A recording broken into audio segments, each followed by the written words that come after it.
आज हम आप लोगों को पढ़ाएंगे ठोस अवस्था, सॉलिड स्टेट। ठोस अवस्था, सॉलिड स्टेट, सॉलिड स्टेट। आपको पता होना चाहिए अवस्था के बारे में। अवस्थाएं द्रव्य की होती हैं। अवस्थाएं किसकी होती हैं? द्रव्य की होती हैं। तो सबसे पहले आपको जानना चाहिए कि द्रव्य किसे कहते हैं। बहुत बेस चीजें हैं, बहुत आधारभूत चीजें हैं। आपको जूनियर स्तर में भी बताया गया होगा कि द्रव्य वह होता है जो स्थान घेरता है तथा जिसका अनुभव हम अपनी ज्ञानेंद्रियों से करते हैं तथा जिसमें कुछ न कुछ भार होता है। द्रव्य वह होता है जो स्थान घेरता है, जिसमें कुछ न कुछ भार होता है तथा जिसका अनुभव हम अपनी ज्ञानेंद्रियों से करते हैं। ज्ञानेंद्रियां जानते हैं, 5 प्रकार की ज्ञानेंद्रियां हैं हमारे शरीर में, तो उसे द्रव्य कहते हैं। तो इस तरीके से देखा गया कि ब्रह्मांड में कोई भी ऐसी वस्तु, कोई भी ऐसा पदार्थ नहीं है जो द्रव्य की कैटेगरी के अंतर्गत नहीं आता हो। क्यों? क्योंकि सब में कुछ न कुछ भार होता है, सब कुछ न कुछ स्थान घेरते हैं और अनुभव हम अपनी ज्ञानेंद्रियों से सबका कुछ न कुछ अवश्य करते हैं। तो सभी वो सभी क्या होते हैं? द्रव्य। सभी पदार्थ क्या होते हैं? द्रव्य होते हैं। द्रव्य को 3 भागों में विभाजित किया गया है, ठोस, द्रव और गैस। जिनमें से आप लोगों ने द्रव और गैस के बारे में पढ़ लिया है 11th में। गैस एवं द्रव के बारे में आप लोगों ने 11th में पढ़ लिया है। यहाँ पर पढ़ना आपको किसके बारे में? ठोस के बारे में पढ़ना है, सॉलिड के बारे में पढ़ना है, ठोस के बारे में। तो सबसे पहले सर के बारे में जानिए। ठोस किसे कहते हैं? ठोस वह होता है जिसका आयतन और आकार दोनों निश्चित हो। आयतन भी निश्चित हो और आकार भी निश्चित हो। आकार भी निश्चित हो, आयतन आकार निश्चित हो, तो उसे क्या कहते हैं? हम ठोस कहते हैं। दूसरा क्या होता है? द्रव। द्रव क्या होता है? जिसका आयतन तो निश्चित, आयतन तो निश्चित किंतु आकार क्या होता है? अनिश्चित होता है। उसे क्या कहते हैं? हम द्रव कहते हैं। उसे क्या कहते हैं? हम द्रव कहते हैं। अगला होता है आपका कौन सा? गैस। गैस किसे कहते हैं? गैस किसे कहा जाता है?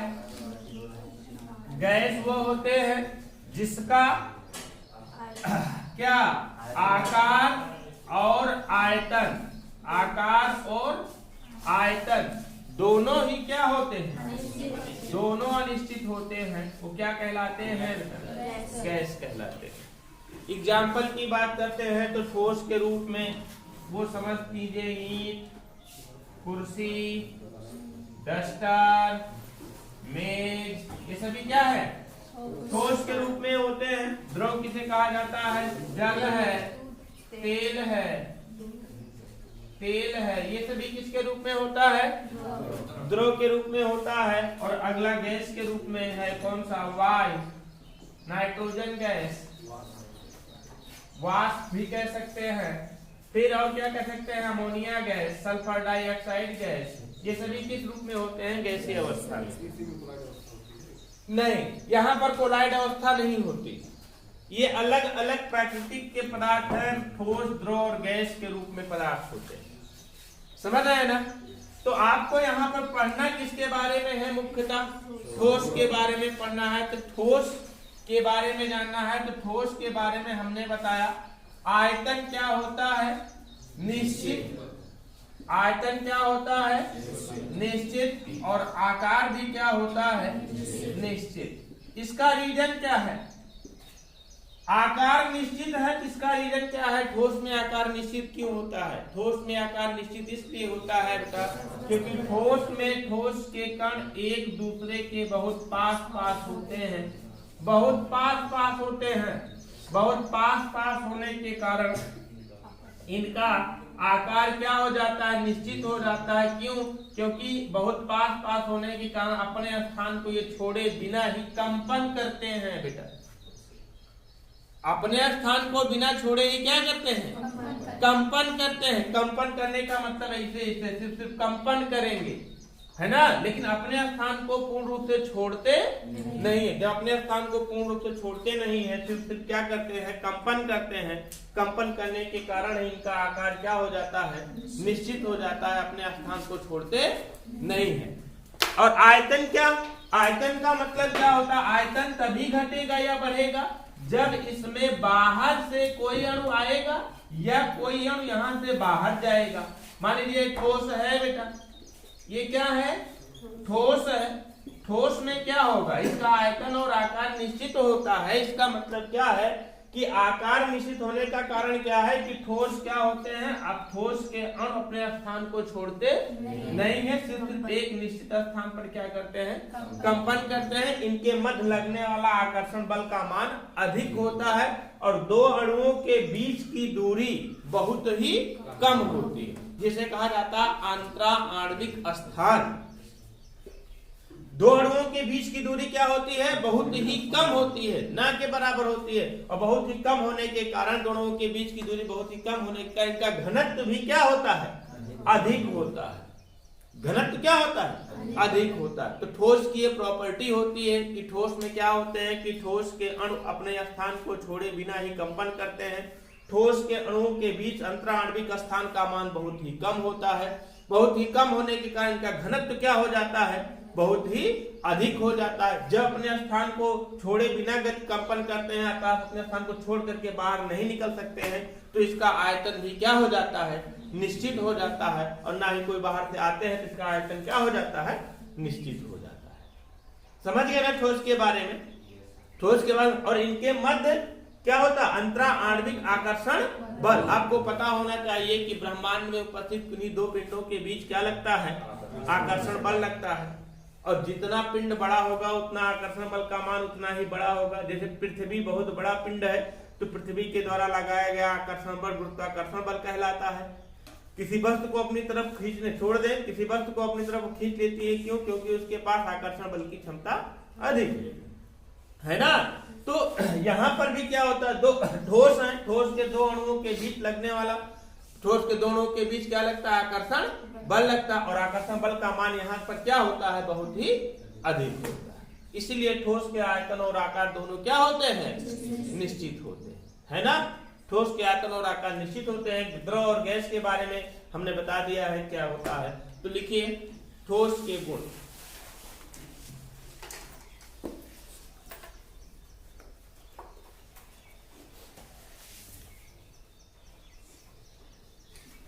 लिखिए ठोस के गुण।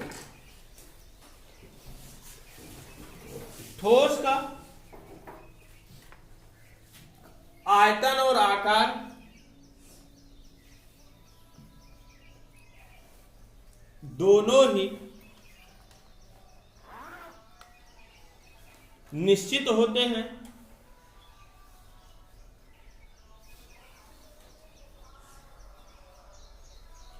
क्योंकि ठोस के कण निश्चित जालक बिंदुओं पर स्थित होते हैं।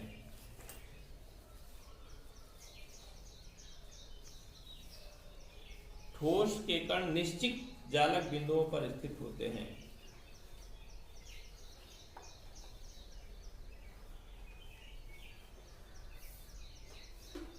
तथा वे निश्चित जालक बिंदु से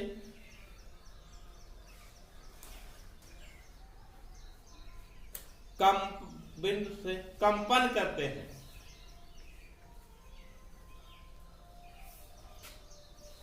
अर्थात अपने स्थान को छोड़ते नहीं हैं।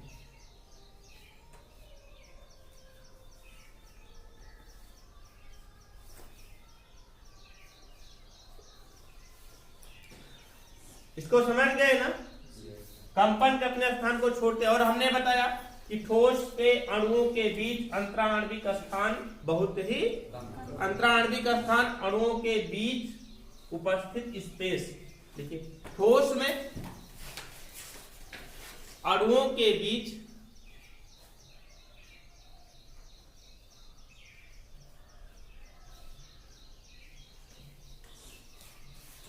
अंतराण्विक स्थान,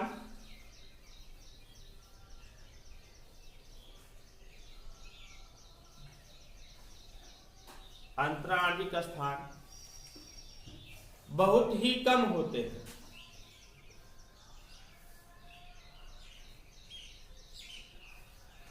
जिससे इनके मध्य लगने वाला आकर्षण बल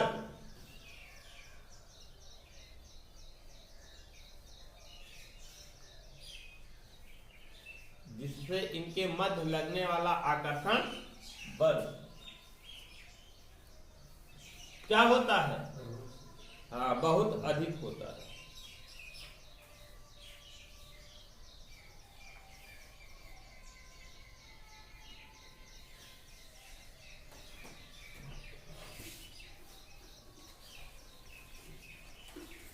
और देखिए, ठोस में तापीय प्रसार गुणांक बहुत ही कम होता है।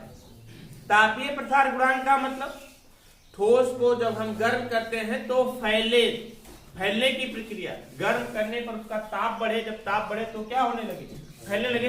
तो इसकी प्रकृति क्या होती है? बहुत ही कम होती है, जबकि द्रव और गैस में अधिक होती है। गर्म करने पर उसका तापीय प्रसार गुणांक, तापीय प्रसार गुणांक का मतलब ताप बढ़ाएं तो क्या उसका आयतन क्या होने लगे?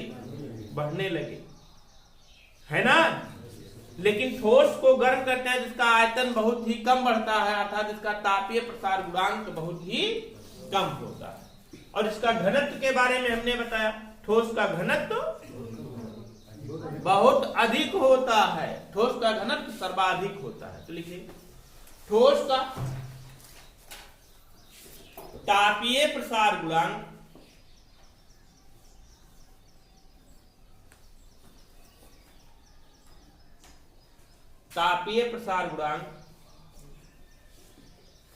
बहुत कम होता है।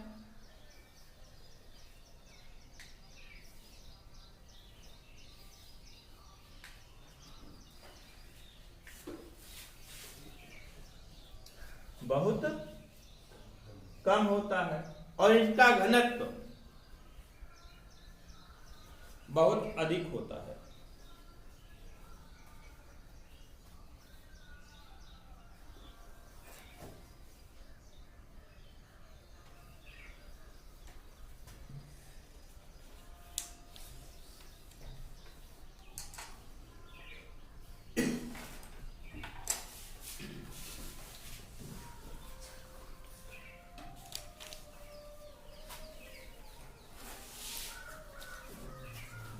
लिखे लिखे जैसे आयरन, कॉपर, सल्फर, ईंट, कंकड़ पत्थर आदि।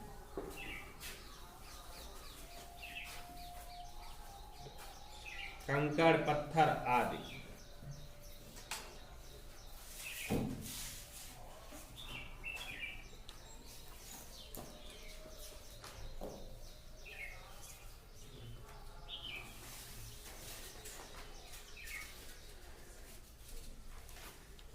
अब डालिए बंधों की प्रकृति और ठोस पदार्थों के प्रारूप। बंधों की प्रकृति और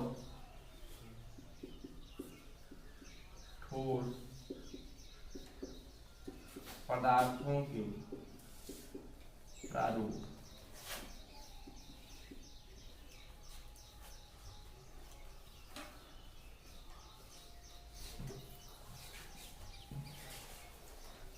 देखिए, ठोस के घटक कण की बात किया जाए तो किसे कहेंगे घटक कण? वो ठोस किस प्रकार से कण से मिलकर के बना हुआ है। कौन से कणों से मिलकर के बना हुआ है? जिस कण से मिलकर के ठोस बना होता है उस कण को, उस ठोस का क्या कहते हैं? घटक कण कहते हैं। कोई भी पदार्थ जिनसे मिलकर के बना होता है वो उसका घटक कहलाता है ना, समझ आए ना। तो घटक कणों के मध्य उपस्थित बंधों की प्रकृति के आधार पर, मान लीजिए कोई ठोस यहाँ है, यहाँ कोई ठोस है, इस ठोस के कण इस तरीके से विद्यमान है। अब इन कणों के मध्य जो बंध लगता है, इसके इसके इसके इसके इसके इसके इसके इसके जो बंध बनता है, घटक कणों के मध्य उपस्थित बंधों की प्रकृति के आधार पर ठोस मुख्यतः कितने प्रकार के होते हैं? 4 प्रकार के होते हैं। कितने प्रकार के? 4 प्रकार। समझ गए हमारी बात को ना, कि घटक कण मतलब कि जिस प्रकार के कण से मिल करके ठोस बने हुए हैं, उन घटक कणों के मध्य उपस्थित बंधों की प्रकृति के आधार पर ठोस कुल कितने प्रकार के होते हैं? 4 प्रकार के होते हैं। पहला ठोस होता है आपका आणविक ठोस। कौन सा ठोस होता है बेटा? पहला है आपका कौन सा? आणविक ठोस। कौन सा ठोस है? आणविक ठोस होता है। दूसरा है आपका आयनिक ठोस। कौन सा ठोस होता है? आयनिक ठोस। कौन सा ठोस होता है? आयनिक ठोस। और तीसरा है आपका सहसंयोजक ठोस। सहसंयोजक ठोस। कौन सा होता है? सहसंयोजक ठोस। और चौथा होता है आपका धात्विक ठोस। कौन सा ठोस होता है? धात्विक ठोस। कौन सा ठोस? धात्विक ठोस। अब देखिए, नाम से यह स्पष्ट है, नाम से स्पष्ट है। आणविक ठोस, आणविक ठोस किसे कहा जाता है? इन अणुओं के अणु बने होते हैं, एक दूसरे के पास पास अणु लगे होते हैं, और इन अणुओं के बीच लगने वाला आकर्षण बल वान डर वाल आकर्षण बल कहलाता है। कौन सा बल कहलाता है? वान डर वाल आकर्षण बल कहलाता है।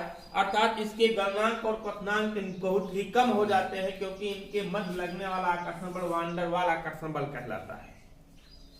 तो इस प्रकार के ठोस को कौन सा ठोस कहते हैं? आणविक ठोस कहते हैं। दूसरा होता है आयनिक ठोस। आयनिक ठोस उसे कहा जाएगा जिसमें घटक कण के मध्य आयनिक बंध होगा। घटक कणों के मध्य कैसा बंध होगा? आयनिक बंध होगा। जैसे देख लीजिए बेटा, यहाँ पर Cl निगेटिव वाला है, तो यहाँ पर पॉजिटिव वाला है, यहाँ पर निगेटिव वाला है, तो यहाँ पर क्या है? पॉजिटिव वाला है। यहाँ पर निगेटिव वाला है, फिर यहाँ पर पॉजिटिव वाला है, फिर यहाँ पर पॉजिटिव वाला है, फिर यहाँ पर निगेटिव वाला है। इस तरीके से बेटा, यहाँ पर निगेटिव वाला है तो यहाँ पर पॉजिटिव वाला है। इस तरीके से समझ पा रहे हैं ना?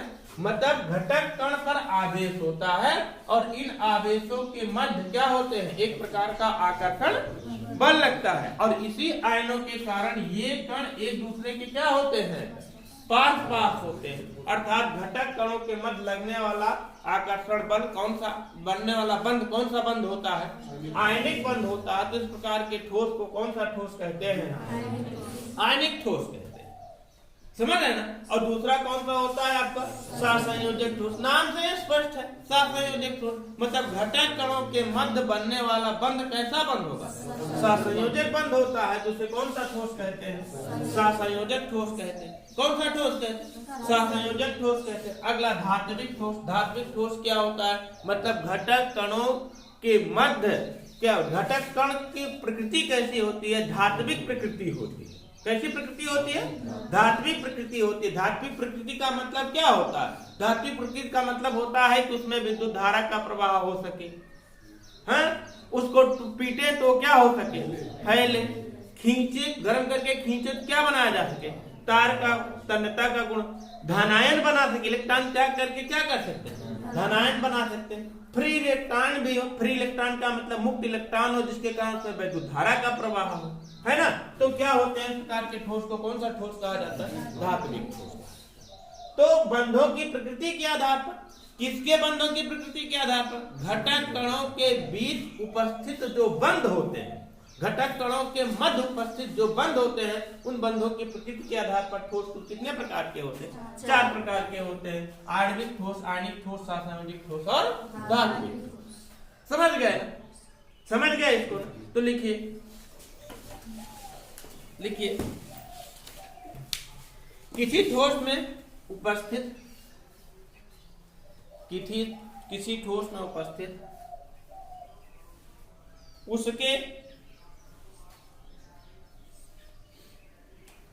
घटक कणों के मध्य, घटक कणों के मध्य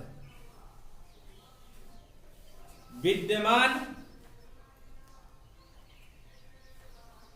विद्यमान बंद बलों की प्रकृति के अनुसार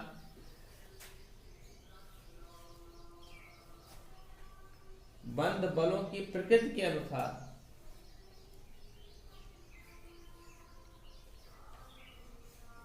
ठोस कुल कितने प्रकार के? 4 प्रकार के।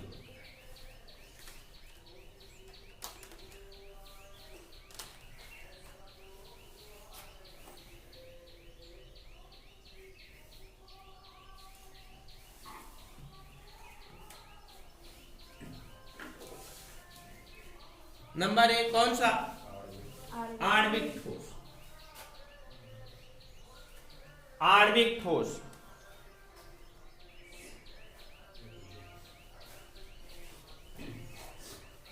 इंग्लिश लिखना हो लिख लीजिए, मॉलिक्यूलर सॉलिड। Molecular solid. अगला लिखिए आयनिक ठोस। आयनिक ठोस।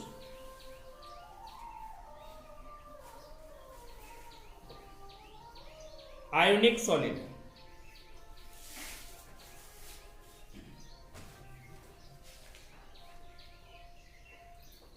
अगला लिखिए सहसंयोजक ठोस। सहसंयोजक ठोस इसी को कहा जाता है कोवैलेंट सॉलिड।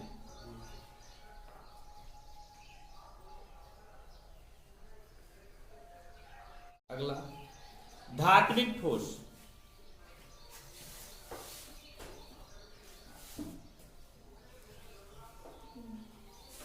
इसे कैसे कहते हैं? Metallic solid. Metallic solid.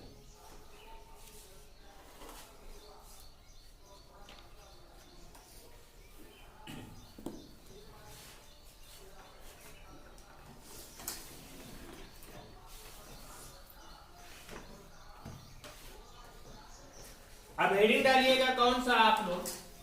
आणविक ठोस। आणविक ठोस। आणविक ठोस में हमने बताया था अभी आप लोगों को कि इनके घटक कणों के मध्य कैसा बल पाया जाता है? क्षीण वान डेर वाल आकर्षण बल पाया जाता है। बहुत दुर्बल वान डेर वाल आकर्षण बल पाया जाता है। बहुत ही दुर्बल वान डेर वाल आकर्षण बल पाया जाता है। नहीं, दुर्बल क्षीण वान डेर वाल आकर्षण बल अन्य ठोस की अपेक्षा, अन्य प्रकार के ठोस की अपेक्षा इनके अणुओं के मध्य क्षीण वान डेर वाल आकर्षण बल पाया जाता है।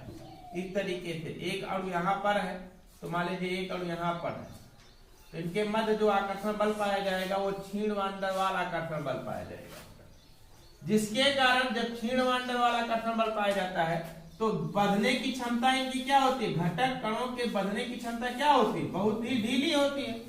ढीली होगी तो गर्म करेंगे तो आसानी से क्या हो जाएगा? फैलने लगेगा, अर्थात इनके अणु आसानी से छोड़ने लगे। अर्थात कह सकते हैं कि इनके गलनांक और क्वथनांक क्या हो जाते हैं? कम हो जाते हैं। जैसे सल्फर हुआ बेटा S8, P4 हुआ, फास्फोरस हुआ, शुष्क बर्फ हुआ। शुष्क बर्फ, शुष्क बर्फ जानते हैं किसे कहा जाता है? हाँ, सॉलिड CO2। कौन सा ठोस है ये? आणविक ठोस। नहीं, हाँ यही बताया ना हमने, आणविक ठोस है।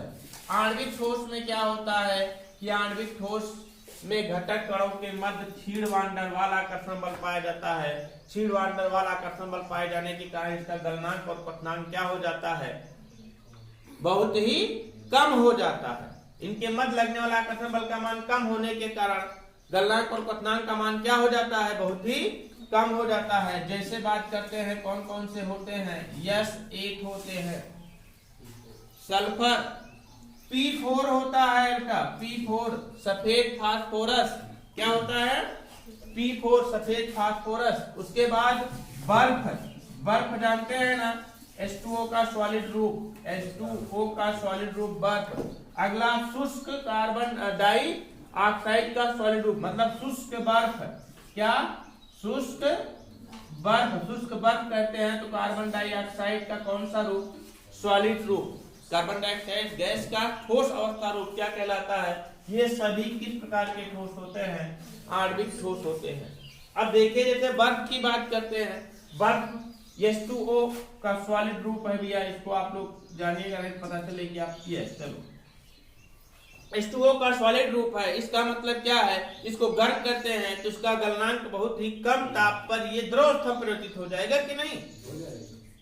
हो जाएगा ना। क्यों? क्योंकि इनके मध्य लगने वाला वांडर वाल आकर्षण बल का मान क्या होता है? बहुत ही कम। समझ गए ना? आणविक ठोस के बारे में समझ गए ना? तो लिखिए आणविक ठोस, लिखिए आणविक ठोस में अणु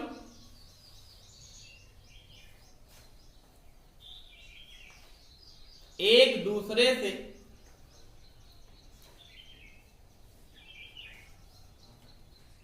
क्षीण अंतराआण्विक आकर्षण बलों द्वारा, क्षीण अंतराआण्विक आकर्षण बलों द्वारा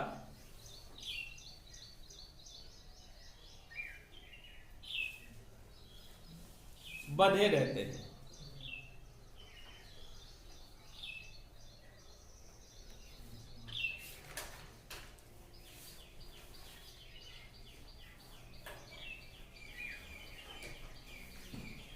अणुओं के बीच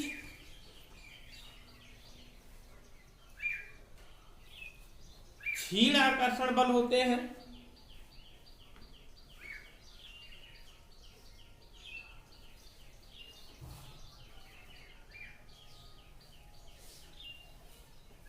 उन्हें वांडर वाल बल कहते हैं।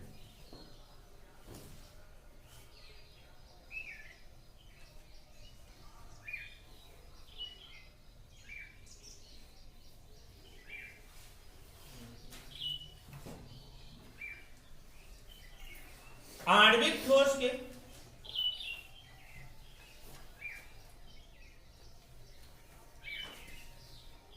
गलनांक और पठनांक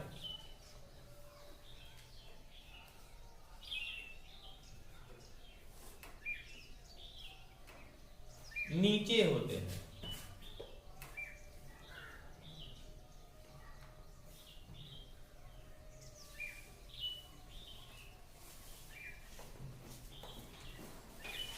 जैसे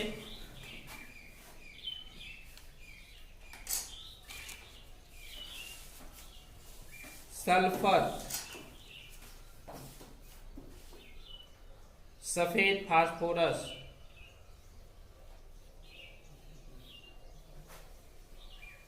शुष्क बर्फ, ड्राई आइस, शुष्क बर्फ, ड्राई आइस, बर्फ आदि।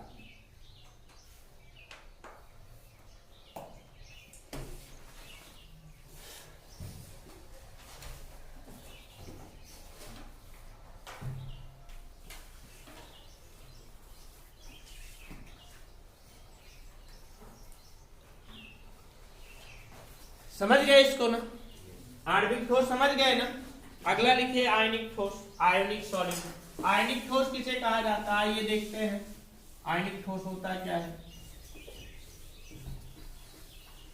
आयनिक ठोस में घटक कणों के मध्य कैसा बंध पाया जाएगा? आयनिक बांध पाया जाएगा। क्यों आयनिक बांध पाया जाएगा? क्योंकि इनका पूरा का पूरा क्रिस्टल जालक किससे मिलकर के बना होता है?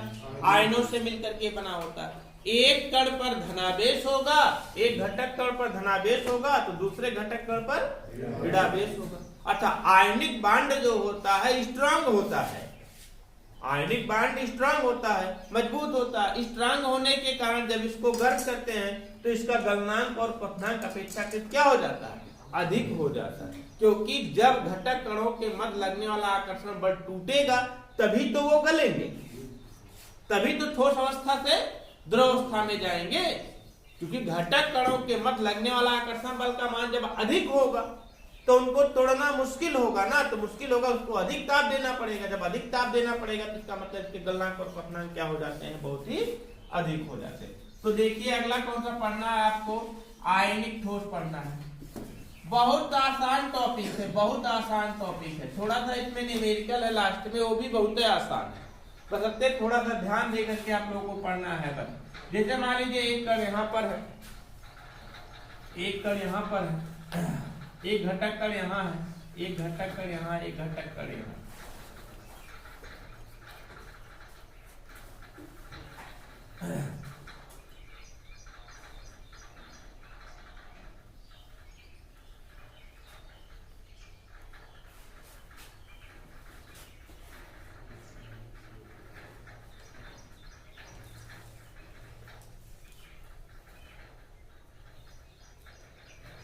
आयनिक ठोस बना रहे हैं भैया।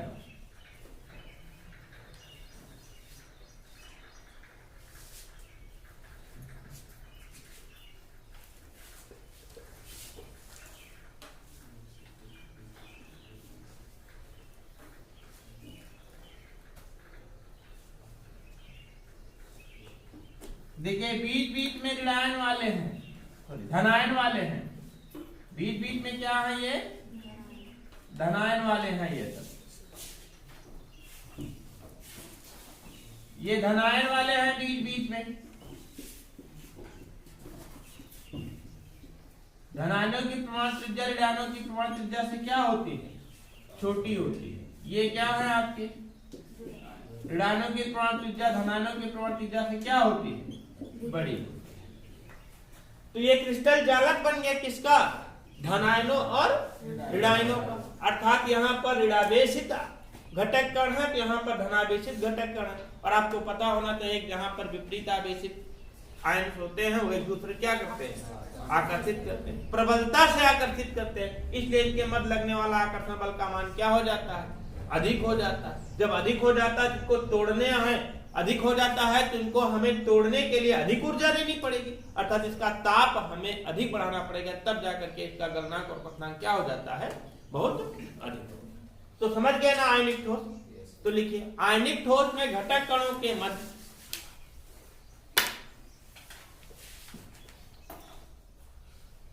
आयनिक ठोस में घटक कणों के मध्य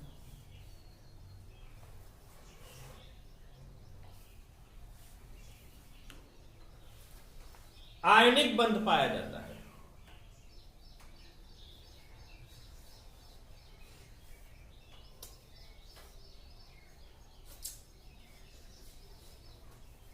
घटक कणों के मध्य कैसा बंध पाया जाता है?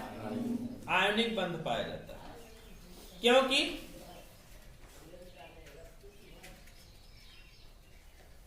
आयनिक ठोस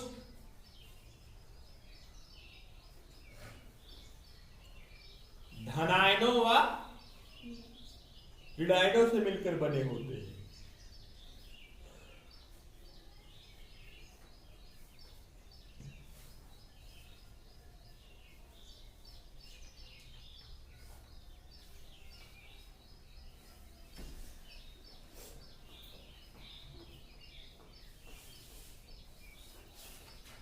धनायनों व ऋणायनों से मिलकर बने होते हैं। आयनिक ठोस में विपरीत आवेशित आयन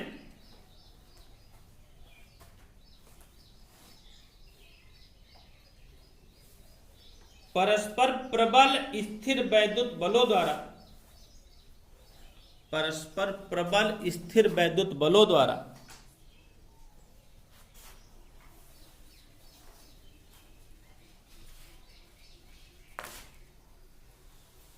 एक दूसरे से बंधे होते हैं।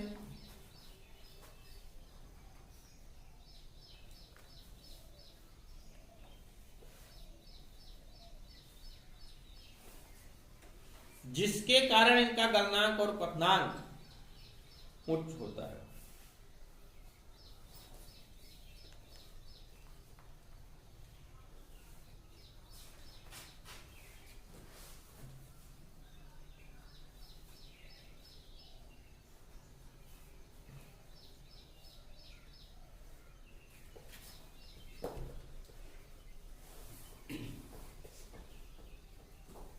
उच्च होता जैसे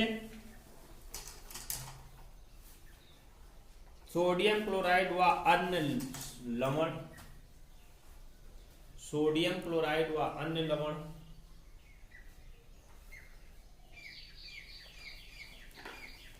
परमाणु ऑक्साइड,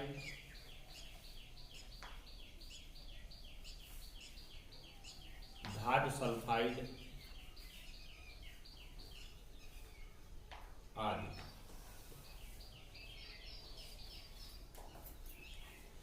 बना लीजिए इसको।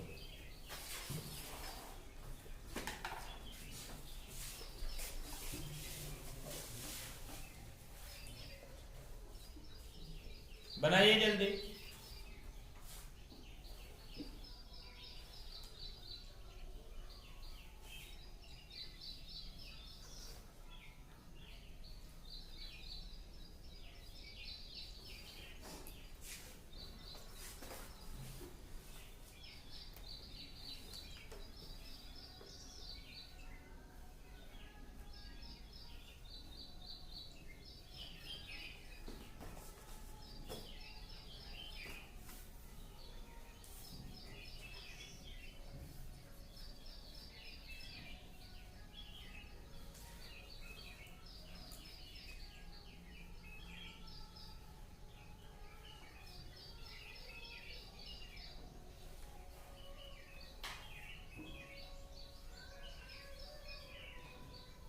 बनाए?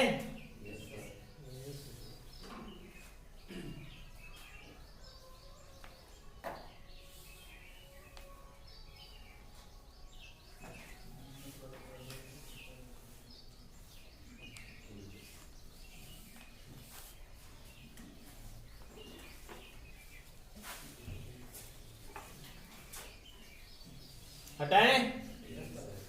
अगला लिखिए नंबर 3। अगला ठोस कौन सा पढ़ना है आप लोगों को? सहसंयोजक ठोस या नेटवर्क ठोस भी इसे कहा जाता है। तीसरा नंबर देखिए कौन सा पढ़ना है आपको? सहसंयोजक ठोस या इसे क्या कहते हैं हम? नेटवर्क ठोस। तो सहसंयोजक ठोस किसे कहा जाता है?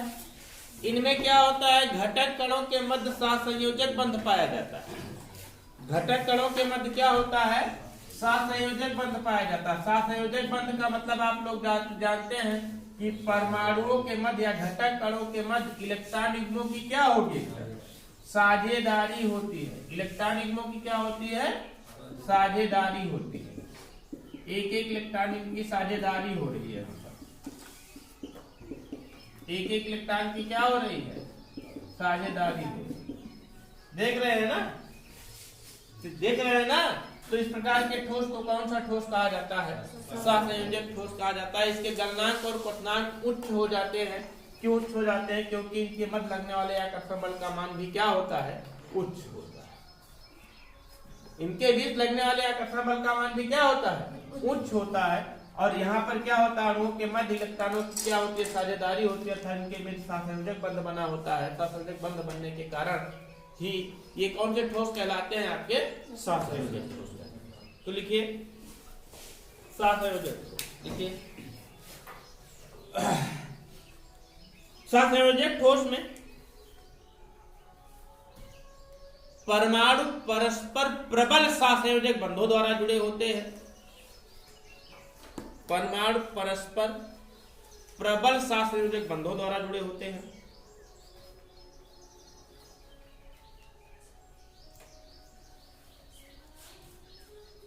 इन्हें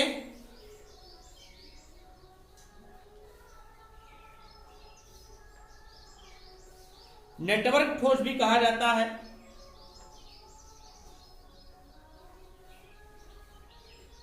क्योंकि इसमें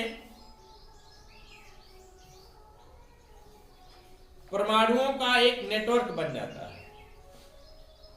नेटवर्क बोले तो जाल,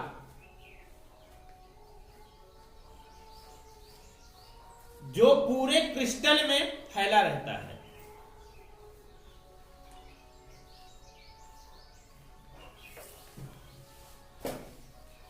सहसंयोजक ठोस परमाणविक ठोस भी कहलाते हैं।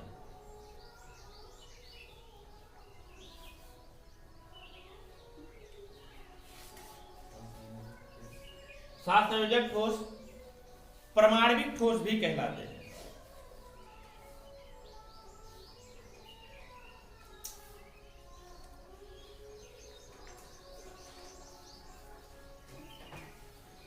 नेटवर्क जालक के कारण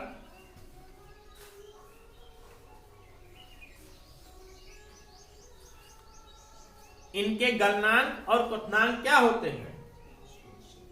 उच्च होते हैं।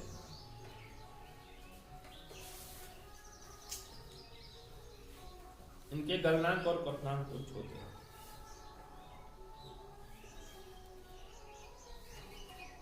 जैसे डायमंड,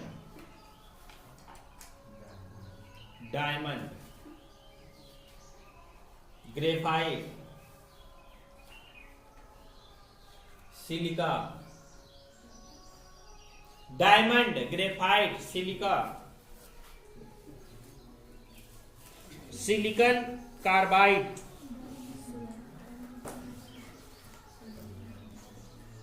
आदि सहसंयोजक ठोस है।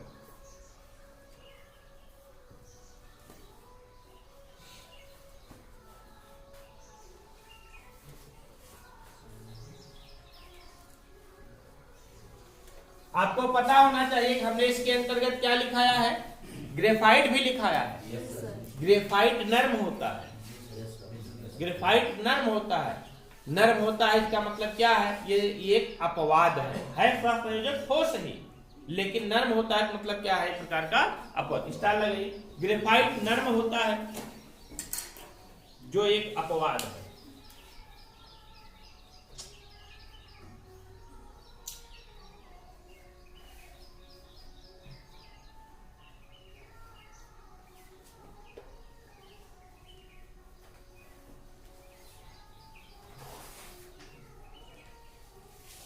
बना लीजिए इसको।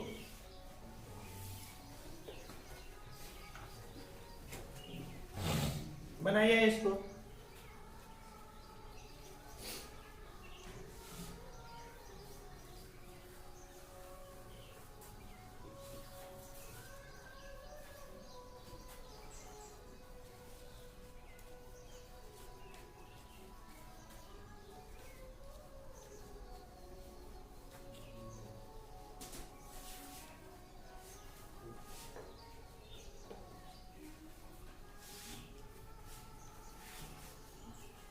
बनाए? अगला लिखिए। अगला लास्ट वाला कौन सा पढ़ना आप लोगों को? धात्विक ठोस। धात्विक ठोस किसे कहा जाता है? हमने पहले ही बताया आप लोगों को। जिनमें धातुओं का गुण पाया जाता है उन्हें क्या कहते हैं? धात्विक ठोस कहते हैं। मतलब उसमें विद्युत धारा का प्रवाह हो, मुक्त इलेक्ट्रॉन पाए जाए, विद्युत और ऊष्मा के क्या सुचालक हो, है ना? तो उस प्रकार के ठोस को कौन सा ठोस कहा जाएगा? धात्विक ठोस कहा जाएगा। तो लिखिए अगला नंबर, धात्विक ठोस। धात्विक ठोस लिखिए। जो ठोस धातुओं के गुण प्रदर्शित करते हैं, जो ठोस धातुओं के गुण प्रदर्शित करते हैं,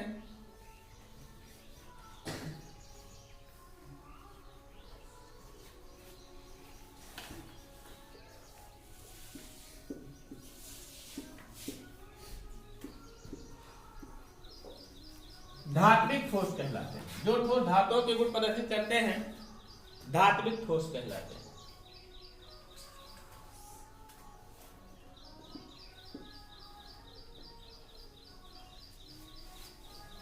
धात्विक ठोस कहलाते हैं।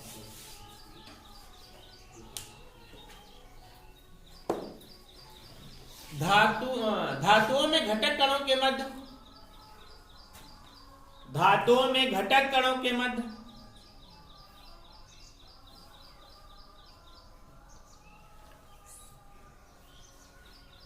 धात्विक आबंध उपस्थित होता है।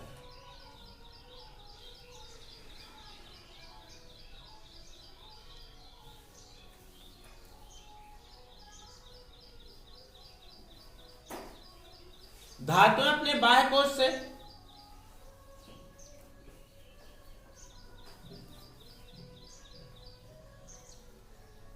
इलेक्ट्रॉन त्याग कर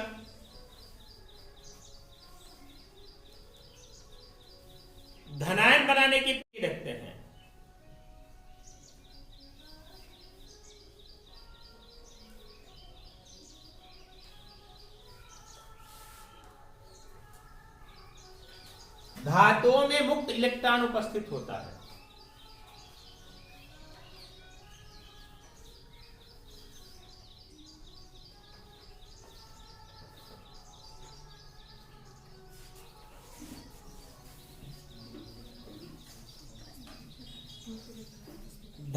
धात्विक ठोस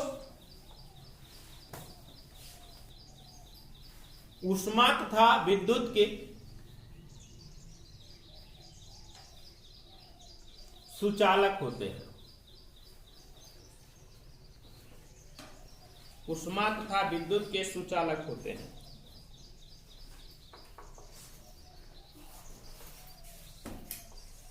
जैसे सोडियम, पोटेशियम, आयरन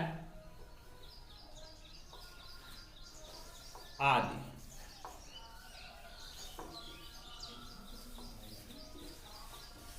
बना लीजिए इसको। कल हम आप लोगों को पढ़ाएंगे क्रिस्टलीय और अक्रिस्टलीय ठोस। आगे पढ़ाया जाएगा क्रिस्टलीय और अक्रिस्टलीय ठोस।